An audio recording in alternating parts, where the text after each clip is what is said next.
Shmuar se secili nga ne ka interesa personale, por ne jemi këtu për treguar se kush është tradhtari dhe se kush janë ata të cilët e ruajnë vendin e tyre. Ne këtu kemi treguar se pavarësisht angazhimeve tona personale dhe familjare, qoftë edhe profesionale, kemi marrë përsipër të ngrejmë zërin për ata të cilët nuk mund të jenë këtu mes nesh.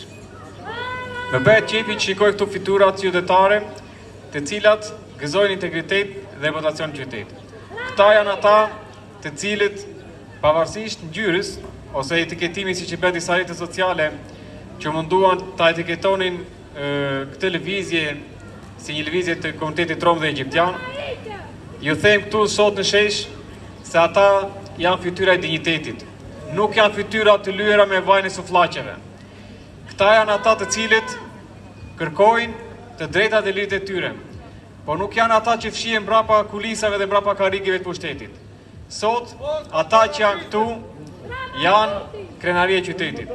Prandaj, deri në realizimin e kërkesave edhe qytetarëve në protestën e Tiranës, ne nuk do të largohemi. Ne jemi për një Shqipëri të re, pa tradhtar, pa kulisa, pa kusar.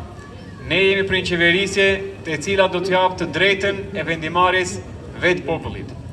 Sepse fjala demokraci do të thotë pushtetin duart e popullit, por sot të pushtetin e kanë marrë oligarkët, e kanë marrë trafikantët, e kanë marrë kushdo përveç popullit. Dhe ky sistem i cili na ka sjellë sot këtu nuk meriton të zgjas as 24 orë.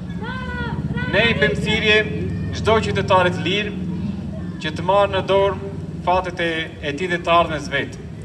Ashtu sikur zonja ka cilë nga Greqia, ashtu sikur se shumë të tjerë kanë ardhur nga diaspora, kanë dëshmuar se çfarë lidhje ka ky vend dhe se çfarë lidhje kanë ata me këto rrenjë.